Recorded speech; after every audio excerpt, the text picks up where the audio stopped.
The Amazon rainforest is suffering from forest fires, and the government of Brazil is scrambling to respond. Hi everyone, welcome back to Plain English, your recipe for English success.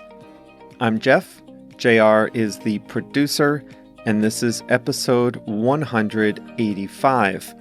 All the episode resources can be found at plainenglish.com/185.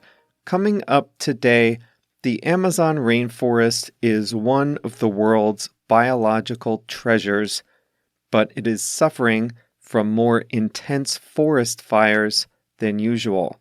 We'll talk about what might be causing that and what Brazil's government is doing to respond. The phrase of the day is up to the task, and JR has a song of the week. If you didn't catch the previous special episode about Plain English Plus, I wanted to remind you about our new membership program that will help you take your English to the next level. To learn more about that, just visit plainenglish.com/plus, Plus.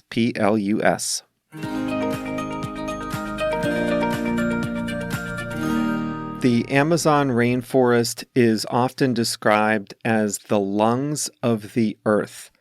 That's because the 400 billion trees in the massive rainforest produce over 20% of the world's oxygen. It is the largest rainforest in the world, and it represents half of the entire rainforest area on the planet. A rainforest is the most species-rich type of habitat there is. The Amazon itself is home to 10% of all the species in the world. The Amazon is now burning at an alarming rate. Brazil's National Institute for Space Research has identified over 74,000 fires in the Amazon region this year. That is the most in a year since they began tracking Amazon fires in 2013. Fires are a part of life and can even be healthy for forests when they burn naturally. Some years have more intense forest fires than others. When there's a drought, trees dry out, they shed leaves onto the forest floor, and sometimes the trees themselves die. This provides the kindling for forest fires, which are often started by natural causes. Several factors typically keep Amazon forest fires under control. First, the general moisture and humidity in the region makes it hard for fires to spread. And second, the tree canopy, the greenery high above the ground, retains moisture down below and stops fires from getting too high. Most Amazon forest fires are minor and don't reach more than a few inches or a foot off the ground. Long before people were ever on Earth, fires have been part of the cycle of life in the Earth's forest. The problem comes when they are not natural, and there are two unnatural things that are making the fires worse this year. The first thing is when fires are started unnaturally by people, and the second thing is when the tree canopy is less protective than it should be. Remember that the tree canopy is the highest part of the tree cover in the forest. It blocks sunlight, provides a habitat for many species, and retains moisture in the forest below. The tree canopy in many parts of the Amazon is damaged by deforestation and illegal logging. Deforestation is the process by which the forest is destroyed for agriculture, logging, mining, roads, dams, and things like that. That can have an effect on the tree canopy, and as a result, the forest provides less protection against fires down below. The other cause is human activity nearby. People aren't setting the fires simply to destroy, they are setting them for agricultural purposes. It's common in farming to perform controlled burns to clear an area for cattle grazing or to replant crops. As humans clear more and more areas of the Amazon, frequently illegally, they bring their agricultural activities deeper and deeper into the Amazon region. And that is indeed what is happening here. The fires are following the seasonality of agriculture and are in the areas neighboring the forest, not too deep inside, and not too far from human contact. Preventing fires like this is a vexing challenge. Remember that the Amazon isn't owned by anyone. There aren't strong property rights, especially when land is being cleared illegally. As a result, there's nobody there protecting the neighboring area, and no safeguard against setting fires recklessly. Think about this. If you and I are neighbors, and we both have farms, you can bet that I'll be keeping a close eye on you if you decide to do a controlled burn on your property. But what if there is no neighbor? And what if the people setting the fires don't own the land in the first place? That is where the role of government comes in, to prevent illegal logging and clearing, and to enforce the laws against illegal burning, and finally to fight fires when they do arise.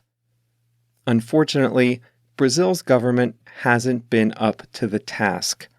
The rate of deforestation had slowed from the early 2000s until about 2012. During that time, Brazil strengthened its environmental protection agency, IBAMA. The additional enforcement efforts, combined with an international Amazon fund to help with conservation, were broadly working for about a decade.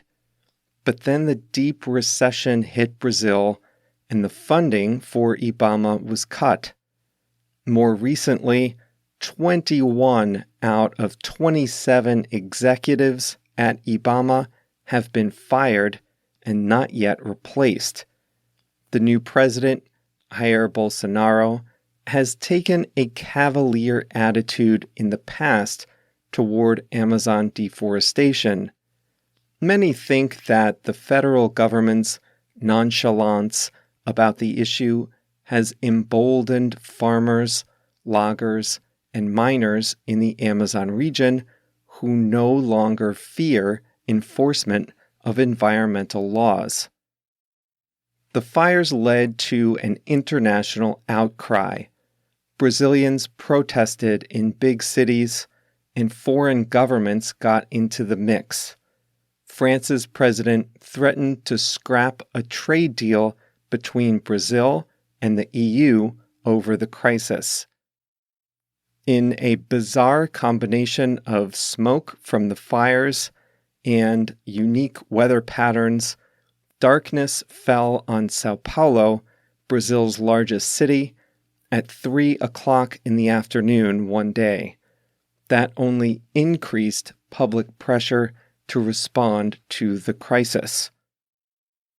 After spending a few weeks either denying or downplaying the crisis, Bolsonaro quickly changed tactics.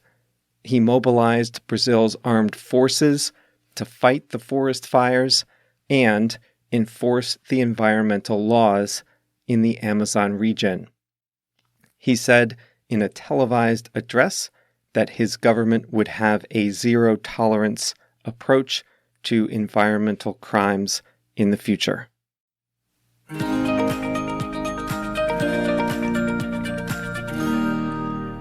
I want to say hi to a few listeners this week. First, Camila from Fortaleza, Brazil, is studying English to be a diplomat. And for the longest time, our website, plainenglish.com, was not available in her area. Don't ask me why, but Camila could not access the website. And I tried and I investigated, and I had no idea why she couldn't get it, but then magically she got it. The internet gods were nice to Camila and to me, apparently. She now finally has access to the website and the transcripts, which is such a relief. And thank you to Camila for repeatedly refreshing the page week after week. That's persistence right there. Also, I want to say hi to JP. He is studying English in Orlando, Florida. I asked how he likes the summers in Florida. They're hot and humid, but he's taking it in stride since he's from Rio de Janeiro, a pretty hot city.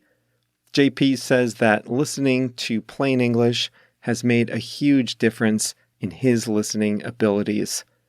I just love hearing that because I know how difficult it is to listen, especially when you're in an English-speaking country. Not everyone goes as slow as we do here. If only, right? So thanks to Camila and JP for being loyal, plain English listeners.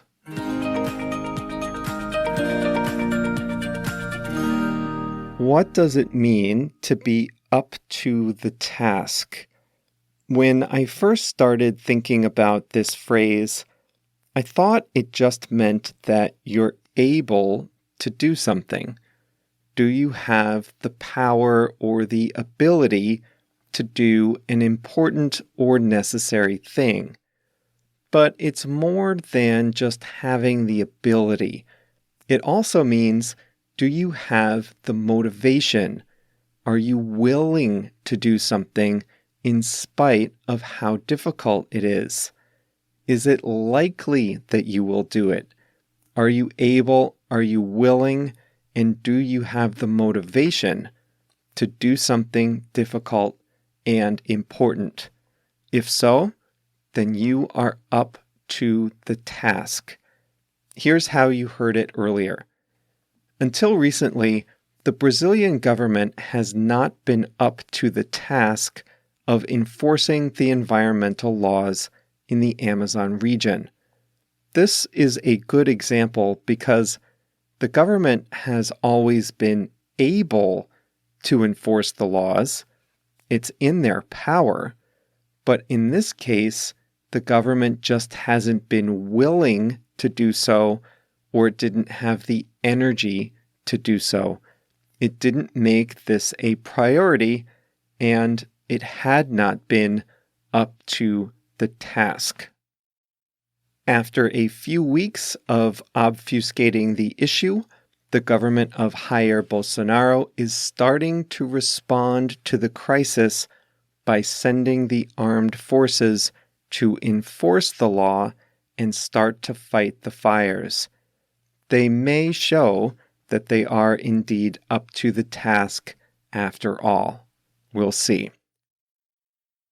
The UK needs a leader who can navigate through Brexit. Is the new Prime Minister Boris Johnson up to the task? Can he do it? And will he? He probably can. He's a talented politician, a natural leader, and former mayor of London. The question is, will he? The British people are quite divided on the issue. The easy way out for most politicians in the age of social media is to play to their base. The hard thing is to forge alliances, really convince people of your point of view, build support for a course of action. That's what Britain needs at this momentous time in its history.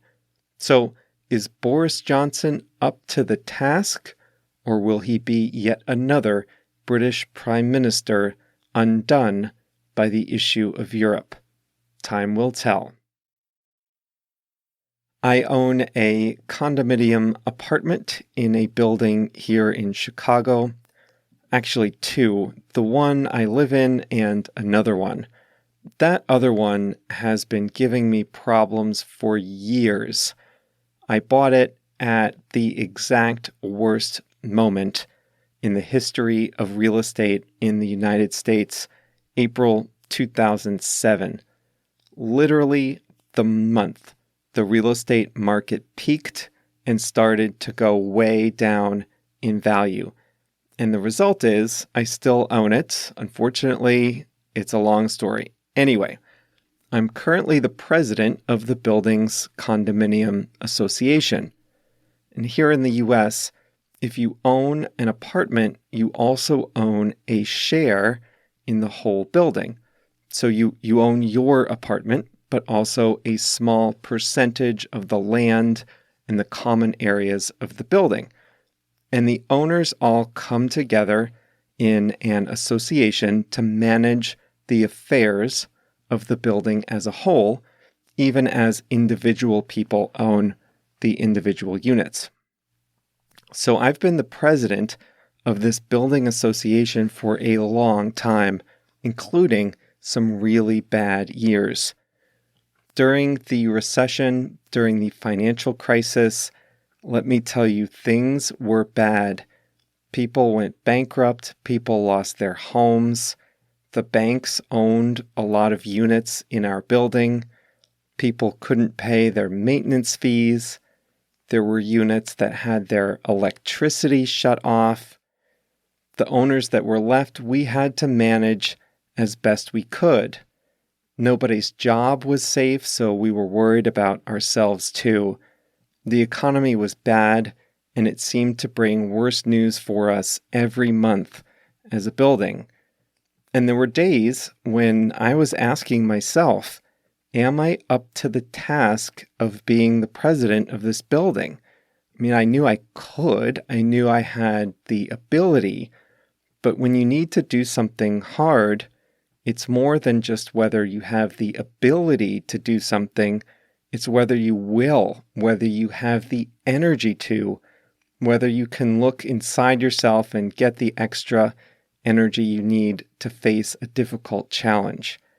And that's what it means to be up to the task. So during those tough times, I often asked myself, am I up to the task of doing this? If I'm not up to the task, should I step aside and let someone else do it? Now, by the way, the building has recovered, the economy is better, so we're out of the woods, and I think I was up to the task of doing it, although I think it would be nice to pass the presidency along to someone else someday soon. As I was thinking about this phrase, I realized that being up to the task is as much a question of ability as it is of leadership. Plenty of people have the ability to do something, but the question is, do they have the intangible leadership qualities that will let them really do it? That's what it means to be up to the task. A, do you have the technical ability or skills? Or B, do you have the leadership skills, the energy, the willingness, all those intangibles? Do you have that too? Hey, starting a business, that's not easy. Plenty of people have the raw ability, but are you up to the task? Are you willing to spend your weekends working on it? Are you realistically going to get up before your normal work day to work on your business? That's what I'm going through right now. For years, I did this program as a hobby with a general idea of making it a business in the future, but I didn't take any concrete steps to building out the business side of it. I wanted to make sure I was up to the task of doing this program week in, week out, nights, weekends, all that, before I committed to selling any type of product or membership. Listen, I'm selling an annual membership here. People have paid for a full year of service in advance. That's responsibility, and I knew that. I was not willing to start a membership program to sell annual memberships in advance until I knew for sure that I was up to the task of fulfilling my obligations to my listeners and my paying members every week, all year long, 52 weeks a year for multiple years in a row. That's why I waited so long to introduce any kind of membership program, any type of business aspect to the program. I wanted to make sure I was up to the task of doing it every week, no matter what. It only took 185 episodes to convince myself, but I think I know now that yes, I am up to the task. It's Thursday, so we have a song of the week for you. It's Let It Go by James Bay. I had never heard of James Bay until JR sent me the song last weekend. I really like it. It's kind of mellow. The line I like from that song is, "Why don't you be you and I'll be me?" I really like that. The song has been featured on several TV shows, including Grey's Anatomy and The Vampire Diaries. It came out in 2014 and has been very popular in the UK, Australia, and New Zealand. Let It Go by James Bay is JR's Song of the Week. This is officially the first episode in which the description of the phrase was longer than the main content. Was I up to the task of explaining this very difficult phrase? It took longer than usual to explain, but I think I was up to it. And if you're still with me, then you were up to listening to it all, so congratulations for that.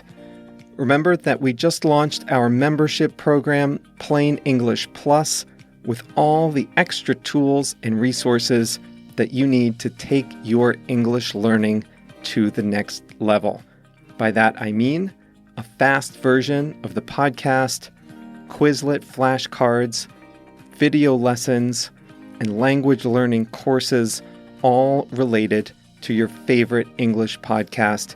Everything you need to know about that is available at plainenglish.com/plus, Plus.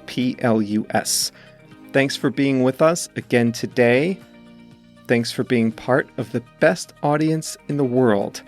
You are clearly up to the task of studying hard and improving at English, and JR and I are with you every step of the way. We'll be back here on Monday. Have a great weekend.